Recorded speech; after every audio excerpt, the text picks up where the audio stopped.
It is me. Hello, everybody. I'm late today. We had some challenges at Sage Goddess today, and I had to help. So I apologize. It's hard sometimes for me to be in two places at once.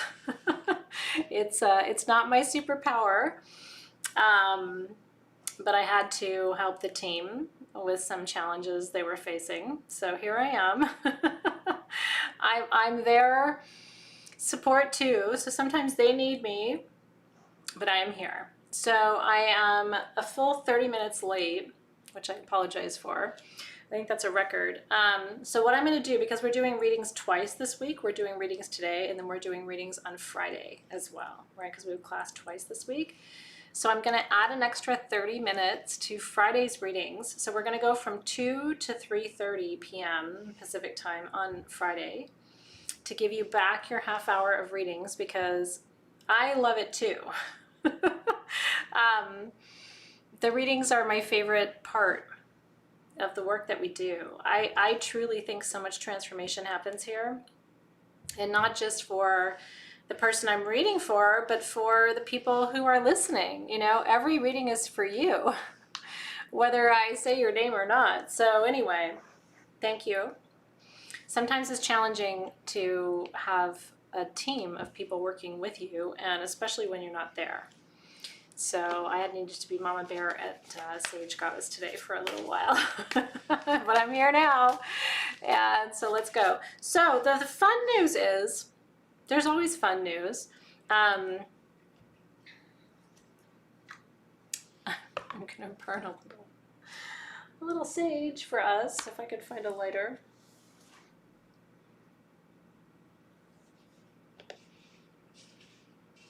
And my cameras aren't working yet either. So, hey, Alexis and Claire, will you let Dave know that my camera 3 is not working to show my altar, and I will need that for class today. So can you let him know about that? And I don't have fire. I'm relatively challenged today, but we're gonna get this all fixed up before class starts. Okay, good. I'm so happy. So this is the new deck. I ordered this one, it's new. I haven't worked with it before. You know me and my like new deck fetish. It's kind of a challenge for me, but I love new decks. The Elemental Oracle by Stacey DeMarco. I don't know Stacey, but I saw her Oracle deck on Amazon and I was like, ooh, I gotta try this. So, because elements are all about what we're doing this year in alchemy. So welcome in. Ring a bell. I am a magic MacGyver, kind of. I'm okay. My team is not, so they have to get their situation handled. I'm good. You have this deck too? Okay, so Ting has it. Do you like it? It's my first time using the deck, so woo. I don't remember reading from this deck. Maybe I did. I don't remember it. It's pretty new though. If I read, it must have been last week or week before, because I don't remember this one. Have you had your eyes on it too? Okay. Okay. I see you guys. All right, I'm going to dive right in. I'm going to go as fast as I can because I'm going to get to as many of you as I can today. I'm going to ask my guides to be present. I'm going to ask your guides to let me in. I'm going to ask to be a good, clear, and open channel for the wisdom and information that wants to come through today. I ask that that information comes through in service of your highest good, or the highest good of the one who asks, and then all wisdom comes through in a way that's easy for you to understand and integrate. And together we say, Amen, Aho, and so it is, and we give thanks for wisdom that's already on its way today. I don't remember it. I know. Well, anyway, maybe once, but I don't think I've read from it more than once, so it's still new to me. Okay, I'm going in. Let's see. Well, these are kind of readings for February, if you think about it. Like, this is kind of like what's ahead and what's coming. Okay, so let's do... Hi, Julie. She says, River, please. Let's do a reading for River. Ready? For River, River, River. River, River, River. It's hard to say 3 times in a row. I see you. Oops. I see you, Julie. All right, what's coming through for River?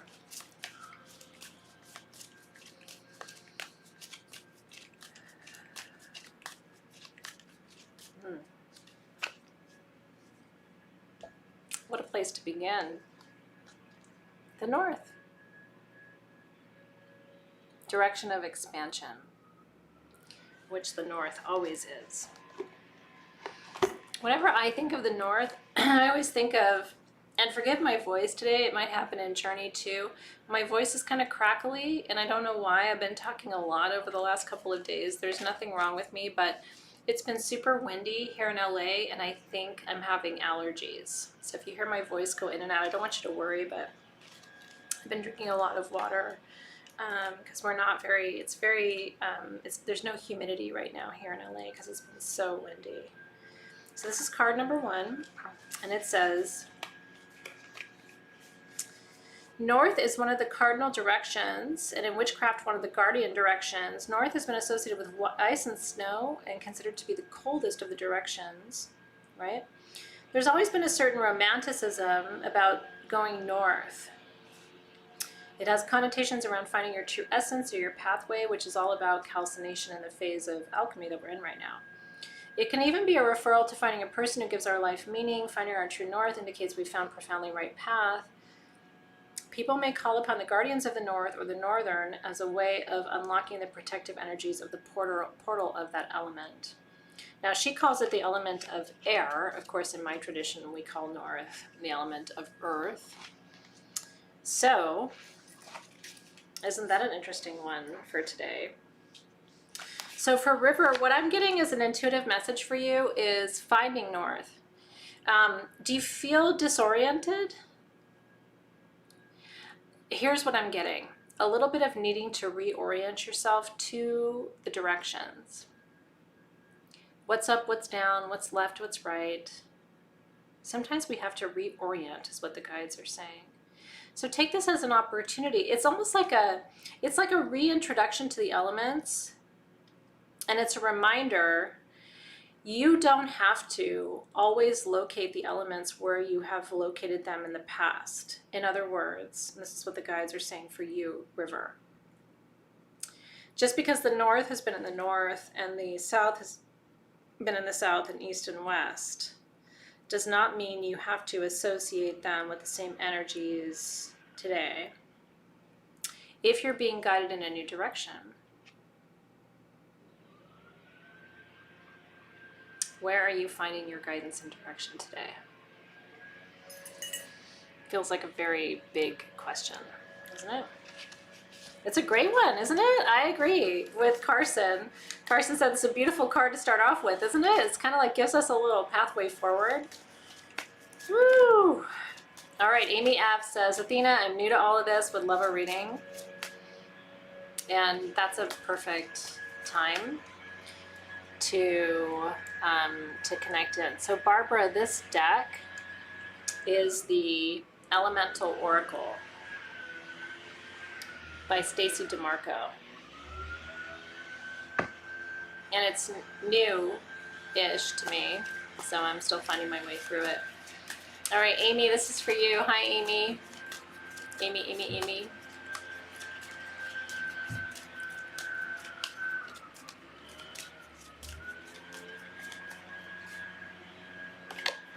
It's a beautiful card.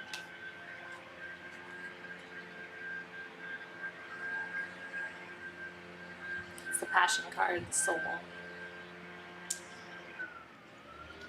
Okay, this is number 14.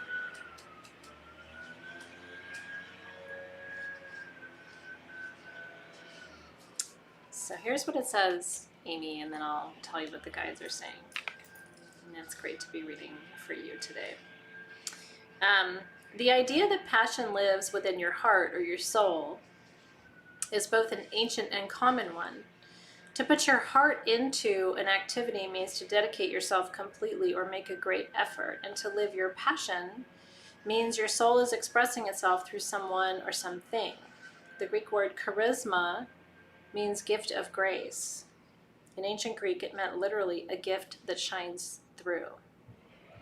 Passionate people are easy to identify. They're focused, action-oriented, propelled by their intensity. It's that friend that cannot stop talking about their new love interest, or the teacher who lights up when they're teaching their subject. The scientist who stays up all night after happily working on the research. These are examples of passion in action. And whether you believe in the concept of the soul, it's hard not to believe in purposeful passion. We don't need a spiritual framework to see the good being engaged when we try to attain something we want or believe we can do. Isn't that a beautiful card?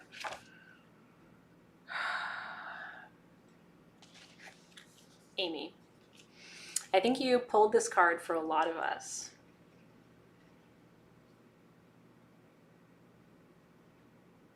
It drives me nuts when people are not passionate. It drives me crazy. It drives me nuts. It drives me nuts as a CEO. It drives me nuts as a friend. It drives me nuts as a parent. It's like, so get passionate. You know, you're not into that. So what are you into? What do you burn for? What wakes you up in the morning? What keeps you up at night? You know, these are the things that really are the voices of your soul and your spirit.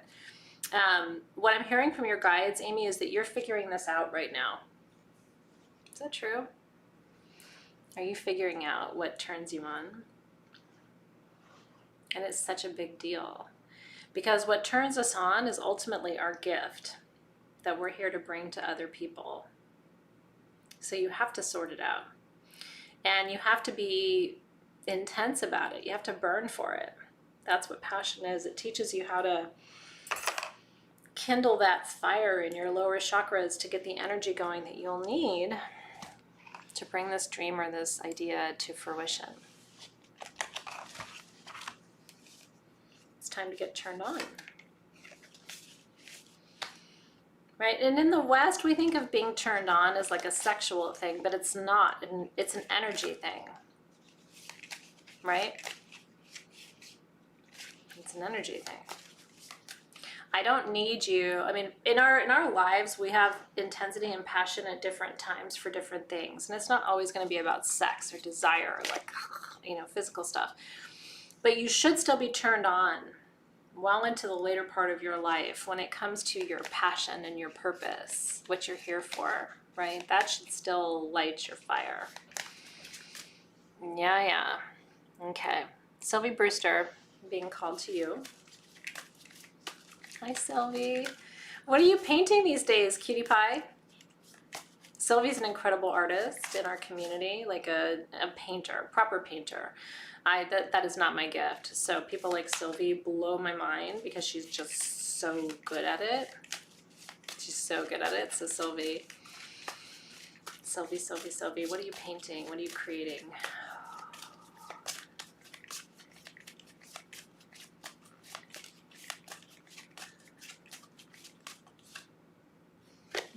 What are you attracting? Magnetism. This is the card of attraction. I like this one too. So this is card 37. And it says, magnetism is one of the most obvious elemental physical phenomena. A highly active force. A magnetic field is a vector field that describes the magnetic influence of electric charges in relative motion in magnetized materials. Blah, blah, blah, blah, blah. The word magnet comes from the Greek word magnetis lithos, meaning lodestone. The Greeks noticed that certain stones attracted irons and others did not. Magnetism was studied the world over. Isn't that interesting? This is true actually about lodestone and why it's so important today, because lodestone was one of the first crystals that was shown to attract iron. So it's a magnetic stone. The Earth produces its own magnetic field that shields its ozone layer from destructive elements such as solar winds. We walk through and are part of the fields of magnetism every day. The idea of being magnetically repelled or attracted to something is an old but enduring one. It's important that you know your needs and values so you can make wise decisions about what you attract and why. Okay, Sylvie. Jeez. Spirit never leaves me the easy stuff. Do you know what they're asking me to ask you?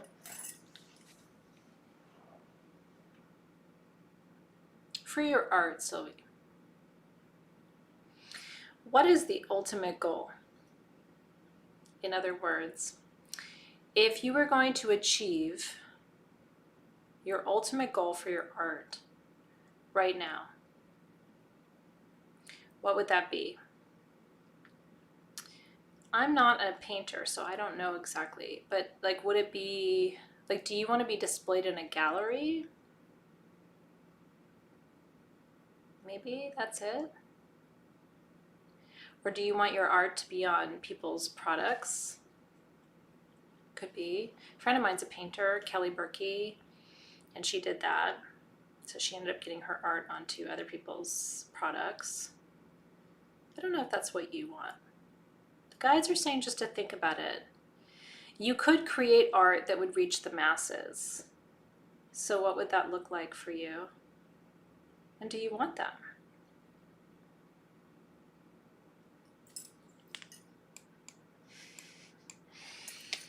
Not to put you on the spot, darling, but I think I just did.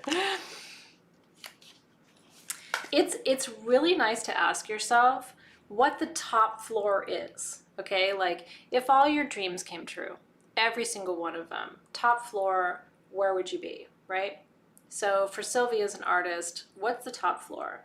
So if I was coaching Sylvie, I would ask her that. And I would ask her to either draw it or write it or list it out for me. And then I would ask her, okay, so what will it take for you to get to top floor? How long do you think it's going to take you? And what sources of support do you think you're going to need to manifest that? Top floor. I do that sometimes. I do call people out. But you know, it's always with love because I believe in you, and I think that sometimes you need a little kick in the patootie to get you going. Okay. Amanda Tipton, can you please pull a card for my home or for the home of the collective? There's so much disconnect, hoping for direction. Let's see. Okay, let's go in, Amanda. I like it. Amanda. Card for home.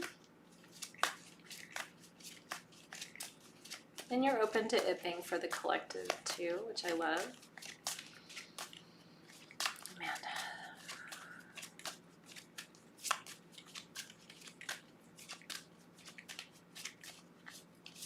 I pulled 2 cards. This card I find kind of beautiful and perplexing. This is the Lake card.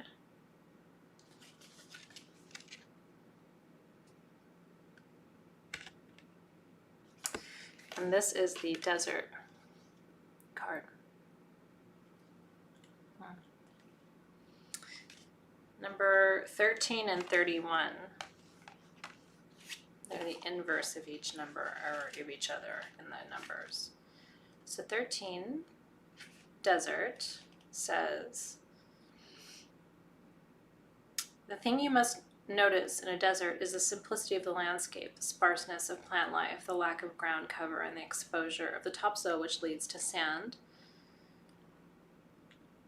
Okay, so it's about solitariness. And then the other card is about depth. Don't take shallow alternatives. Deep dive, do the research, do not cut corners. You may not be seeing the whole picture. And the word that she gives in Latin is profunde, which means deep. You gotta go deep and you gotta go alone. Amanda. What does home mean? What does home mean?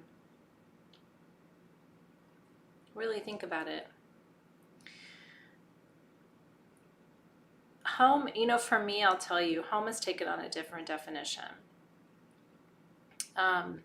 I'm in the process of buying my parents' house to help them.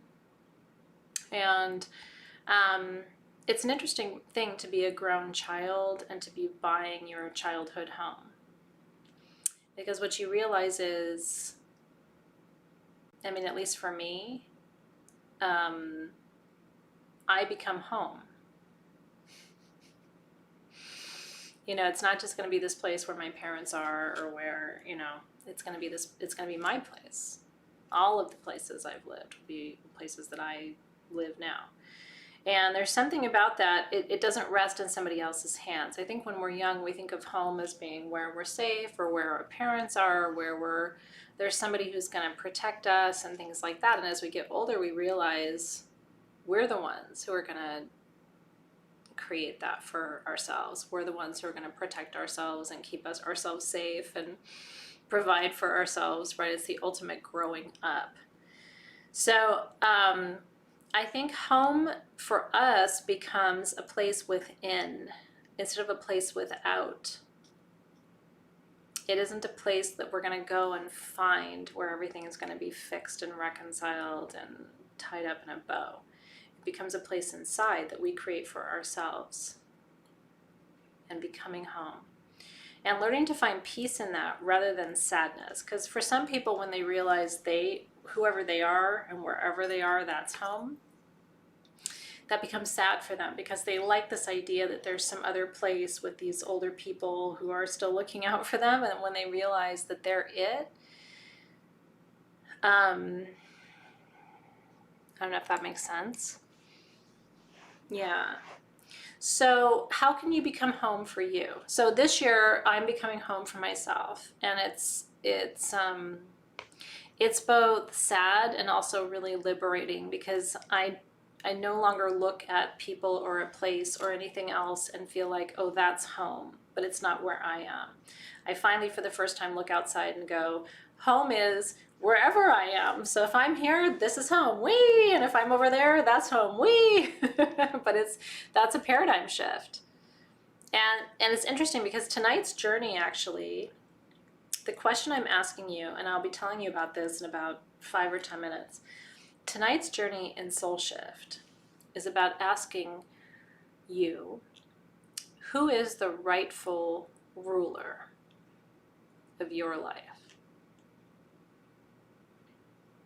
And I'll tell you why that's the question I'm asking you tonight. Who's the rightful ruler? Who has dominion? Who has, control? Who has the power in your life? And if you've been putting that external to yourself in any way, that person has power, my partner has power, my boss has power, my, whatever. Tonight is really about recognizing that ultimately that power has to reside within you, right? It's you. And it doesn't depend on a place or a person or a family member or anything. It's all about, right? So, but you're going to be amazed tonight when I take you into this meditation, I think, because it's a new meditation. I never do anything twice. But when I did it, because I always test drive it on myself, when I did the meditation, I still struggled with it. Who's the rightful ruler? Because my whole life I've been willing to give someone else the power or give someone else the control, right? My boss has control, my department chair has control. Well, Dave and I share control, I've always been willing to externalize that.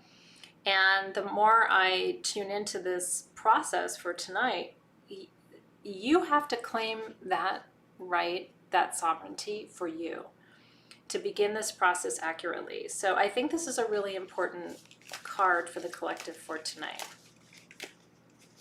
as we get ready to do this work together, if you're open to it. Who's the rightful ruler? Do we have to kick someone else out of the castle tonight? Sorry, I know you've been here for a while and you've been kind of running the show, but turns out I'm the queen. Right? Yeah. All right, me too. Let's see what's going on for you, cutie.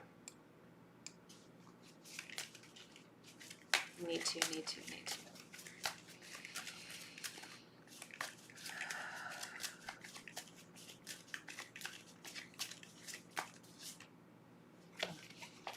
It's the breath card, number 27. Isn't it beautiful, by the way? Check it out, need to.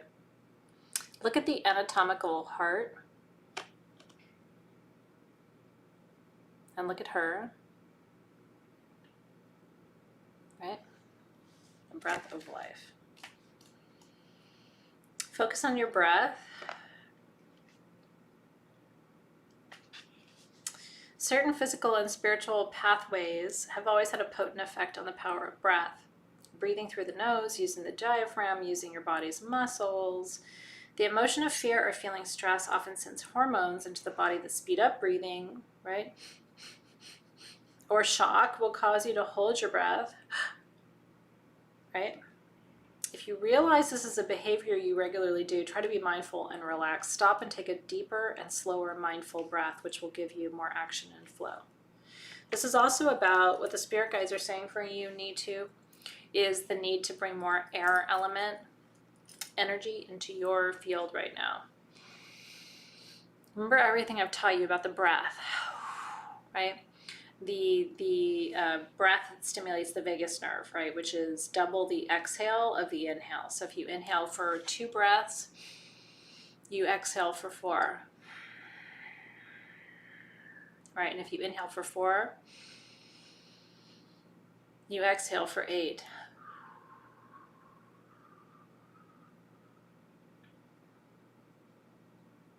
How that brings you out of any kind of stress and anxiety. You need air element movement around you. You need to get outside and breathe. And like today, if you were here in LA, it'd be perfect for you because there's so much air element energy. There's so much wind that it's like it forces you to breathe. Because when you go outside, it's like it goes right up into your sinuses. So like it's forcing you to breathe. But even just for today, finding space, creating space, and knowing that you don't have to hurry or rush. That's the other medicine of the East, right? Take your time. Breathe into it. Decisions are usually best in the light of day anyway. So it's better to take your time and relax into it, right? So good. Thank you for that, Colleen. That really means a lot to me. Thank you, and thank you for sending that energy back to me. I really appreciate that. Even just go outside and take a breath and remember, I mean, if you think about as children, we're constantly told, take a breath, slow down, take your time, right? Because kids are always in a rush. As adults, we don't have anybody to stop and say, take your time. Why are you rushing? Take a breath, right? If you make that decision 15 minutes from now versus right now, is it going to be any different? If you make it tomorrow versus today, is it going to be any different, right? And these are all critical questions for this moment, right? I would sit you down outside and I'd make you breathe with me for a little bit. Okay, Lindsay Grant, she said, would love some guidance surrounding finances. Let's see what's going on here, Lindsay Grant.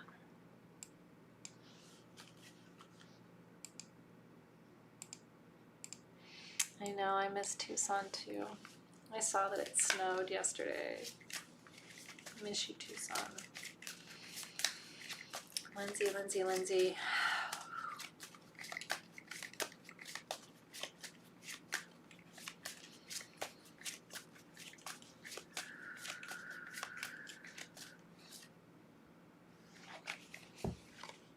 It's big energy here at Storm's card. Cleansing, right? Purification. That's what storms do. They bring the big wind and rain energy and they transform through the elements. So it's not, and I pulled right to it when I opened the book. That's a good sign, Lindsay. It says sometimes you need to raise a lot of energy to blow away what you don't need. Look at that. Storms are created when a center of low pressure develops within a system of high pressure. Interesting, I didn't know that actually. Storms raise a lot of energy through movement and kinetic power. Standing in a safe place, plugging into storm energy is a fantastic way to charge your own body's batteries. As climatic conditions warm on our planet, storms will become more severe and also non-existent in some places. And so both extremes cause imbalance. Controlling climate change will assist in controlling this destructive intensity. Still air element energy, by the way, storm energy, right? So it's about learning how to, air energy in general is breath, spaciousness, and new beginnings. But storm energy is the confluence of all elements. Because if you think about what a storm is big wind, big water, right? Lots of rain, thunder, lightning, lots of fire. And then sometimes it's the movement of matter. right? The knocking down of a tree or of a building or of matter moving from one location to another, or one changing from one state to another. So storms are really a fifth element because they are the unification and the intensification of the four elements, which creates its own field of energy. So why am I sharing all this with you? Because storm element is actually really powerful. And we often sit energetically in the middle of a storm, whether it's a literal storm or a metaphysical storm, right? Like it's about to start pouring rain here tonight in LA. So if I go outside and sit tonight, which I probably will, I'll be sitting kind of in the middle of the storm, noticing the wind, the air element, the water element, the thunder and lightning, the fire element, right? And then the shifting of matter and density, which is the earth element. So I take this not so much as needing to work with air element energy as needing to work with the confluence of the four elements. What is water telling you to do? What is fire telling you to do? What is earth telling you to do? And what is air telling you to do? And how can you stand in the middle of those four influences as the fifth element yourself embodied, right? And transform, show up to that moment and become and sort of ride those elements.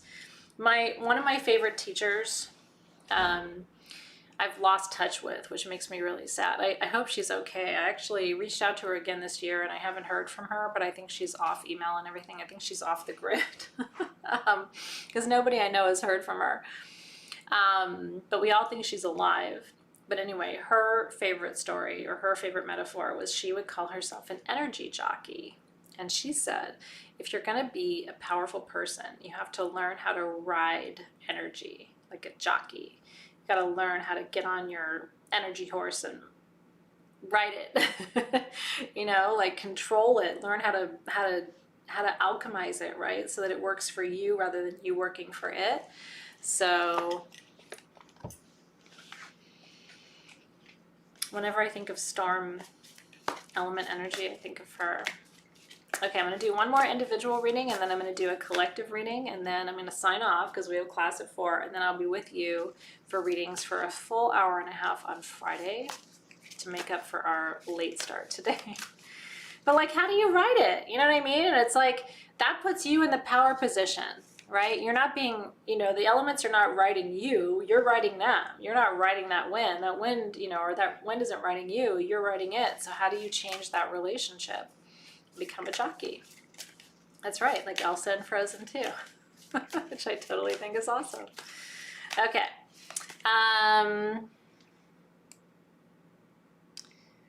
Let's see.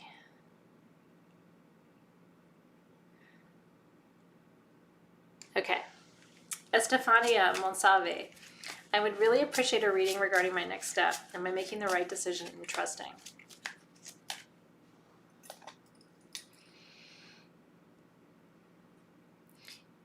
The guides are saying, it's funny, the guides are saying you are making the right decision and I think you know it.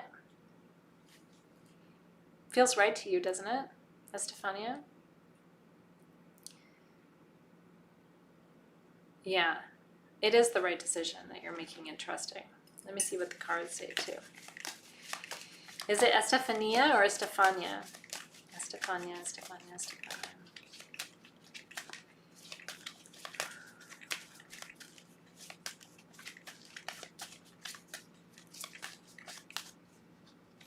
Of course you're making the right decision. You're going with your passion.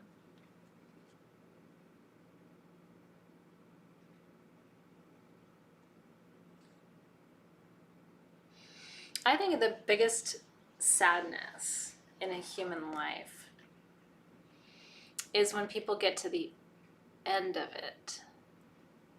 And I've seen this happen too many times. And they realize that thing they loved was the reason they're here, and they didn't do it. And it's too late, So follow your passion, darling. All right, Belinda Vela Flores. I was diagnosed with breast cancer this past Friday. Would love to receive whatever good news I need to know for now. Hi, darling. Hi, Belinda. Thank you for sharing with us, by the way, because it's so brave of you. We love you. I'm sitting here holding this space for your healing and your wellness. And you create space for other people to share what's going on with them too by being vulnerable. That's why I always share about my MS, because some people are like, why do you talk about it? But it creates space for other people to say, I'm having trouble too, right? And to be seen. So thank you, Belinda. Belinda, whose middle name means candle, Vela, and her last name means flowers, right? Flores. What a beautiful name. Let's see what's coming up for you, Belinda.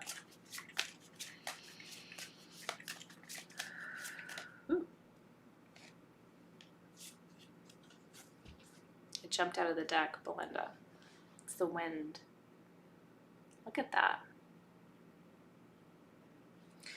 Is the wind, and now I'm remembering, because I think I did read from this deck once for you, because I remember this card. I don't remember all of them, but I do remember this one coming up for someone before. So now it's kind of coming back to me. Are you controlling the wind, or is the wind controlling you? You're being moved in a new direction. Let's see. Ancient people took a great deal of notice of wind direction because it could herald a change in season. That was very important to them. Some winds have been given special names. The Greeks called their four winds of the cardinal directions Boreas, Notus, Eurus, and Zephyrus, right? That's why some car companies call their cars the Eurus and stuff, different names associated with the wind. The Khamsin, and the famous hot wind that affects Egypt and Israel that caused invading armies huge problems with created dust storms. Kamikaze is the Japanese name for the wind that turned back Mongol invaders. Winds have been signifiers of change for millennia. Depending on where you stand, you can face them, use them, or resist them. Element air. So you're feeling this dust cloud around you, right? You're feeling all of this when you're right at the beginning of a diagnosis. And I share this with all of you because Belinda just got this news on Friday. I was diagnosed with MS in 2010. And I will never forget, I remember what I was wearing. I remember what room I was sitting in my house. I don't live there anymore. But I remember what room I was in. I remember how old the kids were. I remember what picture was hanging on the wall. So I'm listening on the phone to my diagnosis. And I remember looking up, and I remember looking at the pictures on the wall. It was like time stopped. When you get big news in your life, like a serious health diagnosis, it's like everything stops, because there's before that moment and then there's after that moment. Like I remember looking around and going, oh my goodness, like I am now not the same person. I will forever be this person who now has this thing, right? So what I want to share with you is I have learned for myself to find that as a source of strength and power and not as a source of fear and anxiety. Now, my diagnosis was actually the best case scenario, and I've told you that story before. So I was actually very grateful to be diagnosed with MS because the alternative was more deadly, and I was really scared of the alternative. So in that moment when I found out what I had, I was actually really grateful. Most people would have been horrified to be diagnosed, but I was actually really proud of it and happy about it because I was like, okay, I can handle this. The other thing would have been worse, right? So take this moment, is my specific guidance for you, Belinda, right? Superflux Cloud. Take this moment and decide. I decided that MS was going to be a wind that I controlled and worked with and partnered with and listened to and learned from and respected, but didn't let it blow my house down, right? I looked at that and I was like, you and I are going to have a relationship now. Ready? And I'm going to work with you and I'm going to respect you and do what I need to do. And you are going to help me and support me and help me create what needs to be created to support other people. Ready? Go. Right? Because I think the alternative in those moments is to just crumple, and give in and go, well, I guess this is it, whatever the worst case scenario is. It's a pivotal moment, to use Bianca's term. It is a tipping point moment, right? You got to go here or you go there with it. And if you listen to people, you're going to probably, focus on what isn't working about it. So this is what I want to share with you. And I'm really glad, truly, that this opportunity through Belinda came through today, because my hope for you is that you all enjoy perfect health for the rest of your life. That's always my hope for you. But the reality is, we all know that health challenges are part of the human experience. It's what you do with that information that defines the outcome. So Belinda,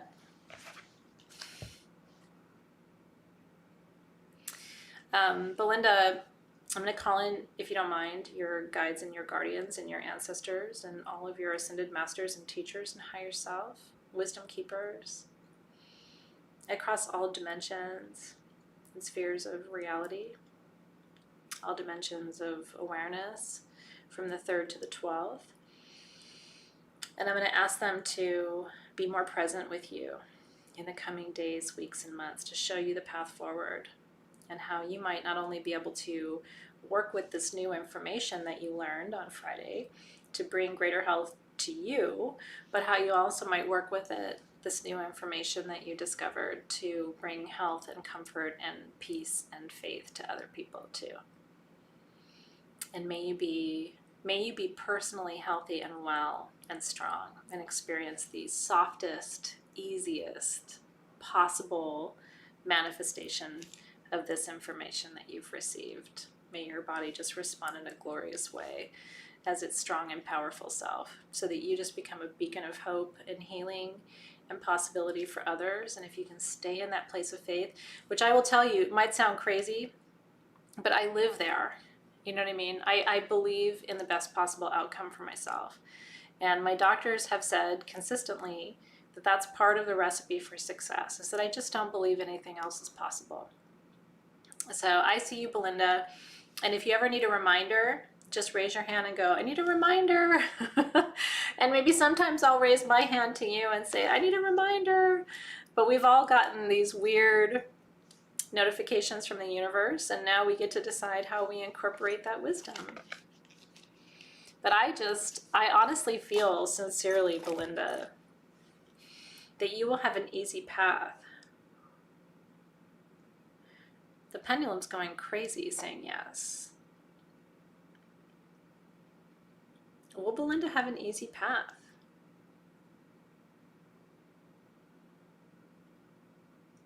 It has no problem saying no.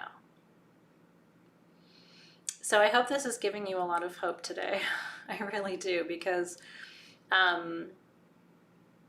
it can be very overwhelming, but it can also be like a call to action, like, no, now I'm ready. I'm going to put on my armor. I've totally got this now, right? And I've got an example for how to move through it with grace and beauty. So thank you, Belinda. We see you today. That's the best I've got for when you're going through something really challenging. But I will just tell you, I've seen it work every time. Yeah. Super, super good.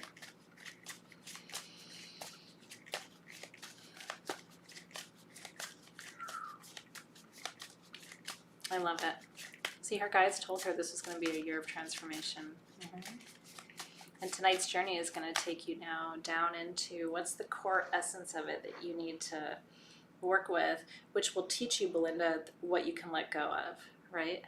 I don't need to hold all of MS in order to be a healer, but what edge of it do I need to hold for other people, right? Super glad you're here. So, so important. All right, now a card for everybody. And you have a big collective family around you now who is so ready to support you. So Shannon and all of you who are here today, this is a card for you. This is a card for the collective. So for you too, Kaz. That's right, Catherine. Yeah, Barbara says, I have fibro, doesn't define who I am, right? I mean, but I can see you there, right? So like between us, we can say, I get it. You know what I mean? Like fibro is tough, MS is tough, you know, breast cancer is tough, like all these things are tough, and we can see each other there. but we can also rise above it and go, we're tougher than it. Yeah? Woo, all right, Dana, let's see with this collective, what's coming up for you. So for the collective, this is for soul shift, everybody who's here. Today, a card to guide us through this third week of our work together.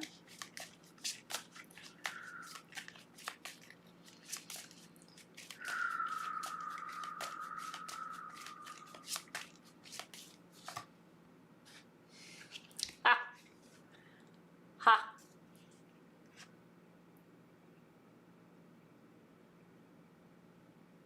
Can't make that shit up, you guys.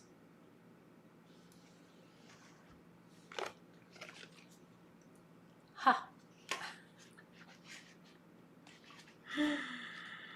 Oh my goodness.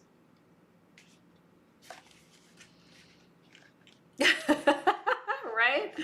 It's seriously, you can't make it up. This is the mystery card. I'm going to read the whole thing to you. The world still has mystery, and this is a fine thing. Just because you cannot see it doesn't mean it's not there. This is the deck, by the way. Just because you cannot see it doesn't mean it's not there. You do not have to know the details of everything. Ding dong. Some things are better not revealed at this time.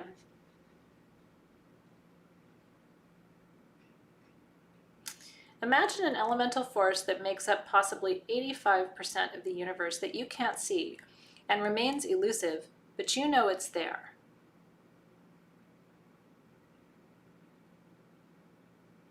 Imagine this elemental is called dark because it's hard to perceive and it doesn't interact with electromagnetic radiation such as light, so it's virtually undetectable. Yes, it's mysterious. How do we know such a thing exists if it's invisible? The math says it's highly probable due to the way the universe behaves. In practice, the term dark matter is often used to mean only the non-baryonic component of dark matter. This is particle physics, by the way.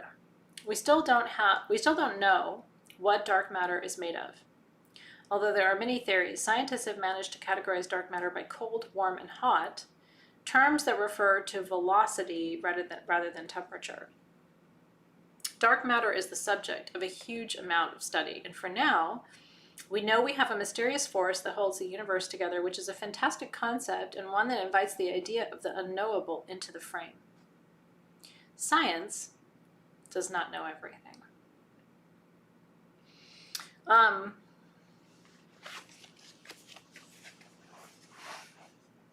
Isn't it good? Tinkering butterflies, because that's me. Let there be mystery. I am one of those who always wants to know everything. What's it made of? What are we doing? Why are we doing it? What am I supposed to do? How am I supposed to prepare? What am I supposed to have? Oh, I don't have that. What if I don't have that? Am I ready? What if I'm not ready yet? Like, I don't know. What if I'm not prepared? Well, I don't know enough yet. Maybe I should wait, right? All these human kind of things. When the universe is actually much more mysterious and much more ready for us to take bold steps, even when we don't feel fully prepared and fully ready. Yeah, Lillian's like, message received. Let there be a mystery to it. Do you have to know everything? I mean, it's kind of a sincere question. Do you have to know?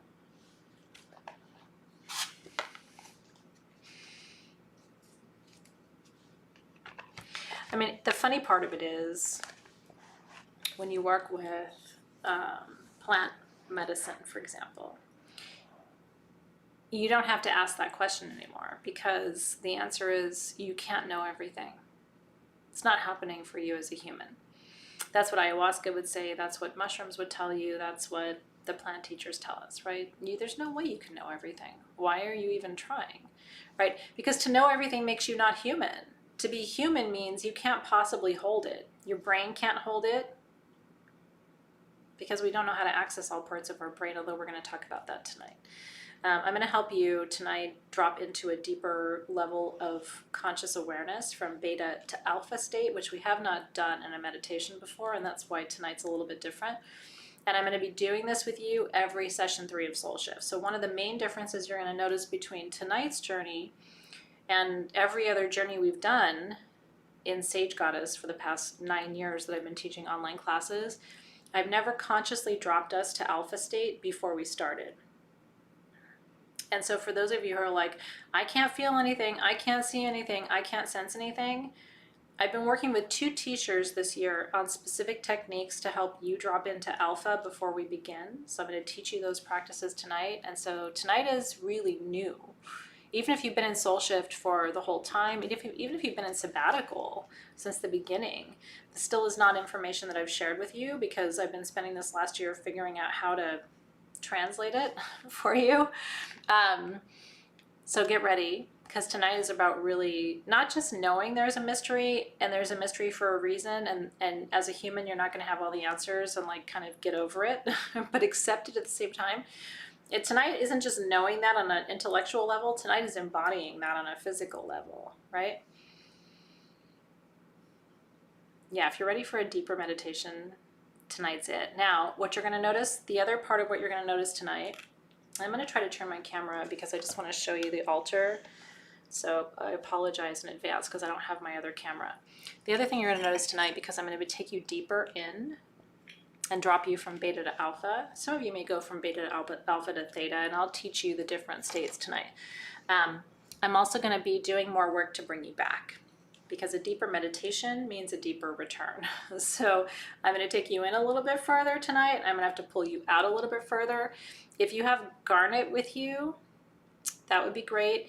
If not, because that's a great stone to bring you back. If not, I'm just going to recommend that you eat a good dinner or a snack, something with some protein in it, when we're done, so that you come back into your body and you feel a little bit more... Heidi's like, I need to be dropped. I'm ready. I'm going to drop you, so get ready. Gently, of course, but... So let me just show you really quickly. I apologize for that really terrible sound. Okay. Shoot. This is when I wish Dave was here. Alexis, were you able to tell Dave about the camera issue, just so that I know how to set this up? I'm trying to figure out if I can bring this down to show you over here.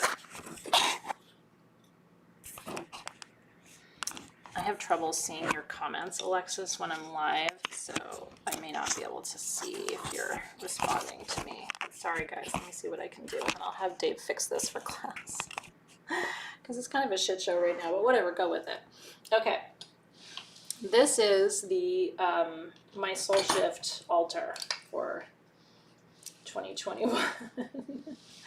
So I kind of want to show you what's on here. So we're going to be working with, the only thing I don't have here right now is my incense. So I would be grabbing my incense and lighting up a charcoal disc. But these are all your tools. We're going to be making perfume tonight, so please make sure you have the essential oils and the blending bottle and everything you need. You need your jojoba oil, and you need your 3 essential oils. And then we have our emerald tablet candle. Can you guys see that okay? I know.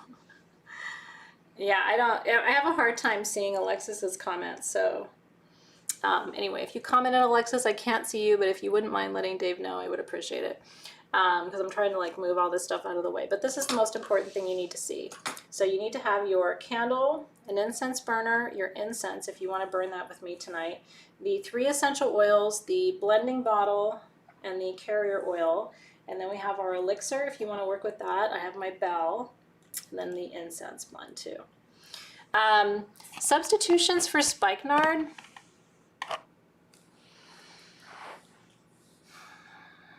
You know, there's no real substitute for some of those oils.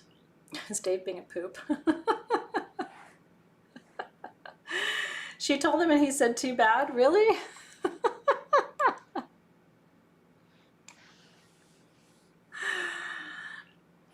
He's special. I'm going to send him to another dimension, and you can tell him that. What does garnet look like? Garnet is, you know, we had the cubes in Sage Goddess the last couple days. This is almandine garnet, and you can find almandine garnet. We had little faceted ones, we've had tumbled ones, we've had cubes, we've had wands. Garnet comes in different varieties, right? The most common one in India is almandine garnet. And almandine garnet is super affordable. You can find just tumbled pieces of it. You don't have to have natural. It's okay if it's tumbled, but that's the best stone for kind of coming back into your body after a meditation and just staying kind of grounded and present. Stromatolite's good too. Honestly, any of the root chakra stones or the earth star chakra stones are going to be good for you after a journey. That's a great question, Tanya B, by the way. She's asking if valerian would be a good sub for spikenard. Not exactly, but you know, if you blended, you know, Tanya, if you blended valerian with some rose, kind of, like valerian with rose and maybe a little vetiver, getting closer, because valerian doesn't have the unconditional love energy that spikenard contains. Spikenard is a nurturing oil. It's an oil of unconditional love. So I think you'd want to have something in the blend in addition to the valerian, which relaxes you and softens you, but the rose would bring a little bit of that unconditional love. Geranium would be good too. So maybe valerian with geranium, and then if you have a little vetiver. Kimberly is suggesting that you use myrrh, vetiver, and patchouli. So that's Kimberly's recommendation. Mine would be a little bit different, but you know, you should go with your intuition. We're giving you some great recommendations though. What do you recommend when I'm caring for my little babies? Beth. Hi, Beth. And they wake up and need my assistance while I'm trying to journey. Do I pause and come back? Yes, you pause and come back. And you'll be fine. Remember that when you have your tinies and you're journeying, to a certain extent, you're journeying with them and for them. So continue to take care of them, stop, respond to their needs, you know, get them settled where they need to be, and then start to come back to your breath. That'll be your way back in, Beth, right, is through your breath. So once your babes are taken care of and they're not crying anymore, you've nursed them or whatever, put them back down, or hold them, right, and come back to your breath. Because I found I was able to journey with my kids, nursing or just rocking them and stuff. Like I would drop into a pretty deep state with my babies. But when your babies are super small, they're still part of you in a way. They're part of your organism, right? You created that life. So a lot of people think, oh, I can't do this work because I've got kids and they're so distracting or they're making noise or whatever. Incorporate the sounds in your environment into the work that you do. Don't try to push it away or push it down or, you know, remove it or ignore it or whatever. The real, I think, the real superpowers come from learning to acknowledge the sounds and the noises and the energies in the field and be able to work with the energies anyway. When I was leading retreats and when I was doing work in person, there was always something going on, a siren outside or somebody in the room having a problem or my team asking me a question or I could hear my phone going or whatever. You know, you're very rarely going to have the experience of just being completely unplugged and not having to pay attention to anything. So part of what I learned from the Buddhist path and tradition, and I've had a couple of teachers who were Buddhist and really taught me the practice of this, is learning how to acknowledge that there is distraction in the field, but work past it and be able to continue through it.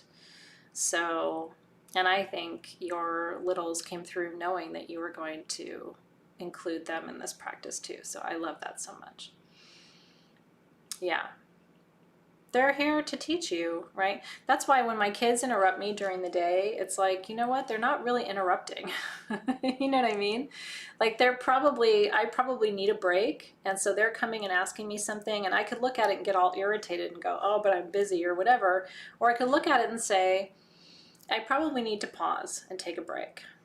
You know, and I've never had anybody, when I've said, oh, it's because my kids need something, most people are not going to say, oh, well, you know, you shouldn't help your kids, right? Like if you're like me and you're home alone as the only parent, you're going to help your kids. So that's right. Lola says, write it. That's right. I think that's really beautiful. Stay calm in the storm. And you'll teach your kids, by the way, even when they're babies, how to acknowledge the energy and keep moving anyway. Acknowledge the energy and keep moving anyway. Acknowledge the energy and keep moving anyway, which teaches them how to be resilient because they're going to face their own obstacles and they're going to remember you. Instead of somebody who got flustered and tried to change things or fix things or solve things, they're going to remember you as somebody who kind of like breathed through it and kept going, breathed through it and kept going. Yeah, and this is the same thing with your dogs and your cats and your ferrets or your hamsters or, you know, your fur children. It's okay. There's nothing we can't work through. You know what I mean? When I did full moon ceremony and new moon ceremony at Sage Goddess, people brought their kids. And I always welcomed it. And their kids weren't always quiet. I mean, do you remember I used to bring their kids up, call them up and have them pick a stone and they'd be in the back and we'd be super zenned out in the middle of a meditation and you'd hear one of the kids, you know, burp or fart or like, I gotta go to the bathroom or I don't want to be here anymore or whatever, you know what I mean? Like, and it's just kind of like what's happening in the moment and learning how to ride that wave and still breathe through it and be present to it and continue your work is a superpower, right? So, and look, at least your fur children or your human children are going to try and not embarrass you. Your animals, my dog used to sit, because I still had Bella when I first started Sage Goddess, and she would just sit and fart through like class. Like I would be, because she loved to be in the room when I was recording my online content, but she would just sit there and like fart in her sleep. And I was just like, this is what's happening right now. My 10-year-old dog farts a lot when I'm recording, and this is what we do. Do you burn both the candle and the incense? You can. There's, you know, you can burn one or the other or both. It is.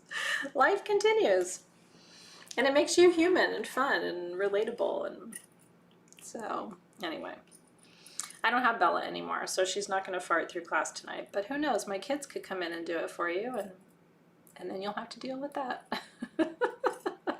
Yeah, Sarah's like single mom to 4 adult children and a 10-year-old along with fur babies. So, you know, Sarah is an absolute master of this now. I'm sure Sarah has mastery that even I don't have, right? No, she would get super relaxed and she would just fart. She was older. She had issues. All right, you guys. Well, we can stop talking about dog farts and we can move on to more important things for tonight. I won't judge you. Okay, so it's 3:36. We'll be back live at 4 p.m. I'll be back right at the top of the hour with you guys for session 3, which is our journey. So again, candle, incense, if you want to. We're going to make perfume tonight, so make sure you have everything that you need. If you don't have the kit to make your perfume, it's okay. Use what you have. You can certainly grab some essential oils out of your collection and still craft with us. I would love to have you. So I want to thank my guides for helping me to be a good, clear, and open channel today. I want to thank your guides for helping me access your field and bring some good wisdom forward. And we want to give thanks for wisdom that's already on its way to us. May it be clear and easy to integrate. And this is the deck that I used for you today. That's right, Potty Break. The oils for tonight, spikenard, grapefruit, and frankincense with jojoba. And anything else that you want to add to it, you're welcome to do that. I love jojoba because it doesn't have a shelf life. Jojoba is good for a really long time, at least 2 years. And in my case, I mean, I have perfumes in my bathroom that I made as, you know, when I started Sage Goddess 10 years ago that are still as good as the day I made them. So jojoba is shelf stable at room temperature for a long time. So that's why we like it. You know, the other oils like sweet almond and some of the other ones go rancid. So you got to be careful with them. If you smell something that doesn't smell good, it's usually the carrier oil. So that's why I work with jojoba. Jojoba is also the same as the sebum in your skin. So you know the natural oil that your hair makes when it gets dirty, or your skin when you wake up in the morning and it's kind of oily? Jojoba has the same exact slip as your skin's own natural sebum. So it will never make you break out. I still have acne as an adult. Some of you may have it too. Jojoba will not make you break out. Hi, Nick. Hi. Are you here to set up my camera? Yeah. Okay, I'm almost done. So you'll never break out. It's good for your skin. It does not clog your pores. It's non-comedogenic, so that's really important too. So if you're worried about breaking out, or if you've been using your oils as like an anti-aging serum for any purpose, jojoba is always the best for that because it's not going to clog your pores the way some oils will. So that's important too. All right, signing off. I'll see you soon. Nick's here to fix my camera so I can show you my altar. I'll see you at 4 p.m. Have a great rest of your 20 minutes, everybody. See you soon.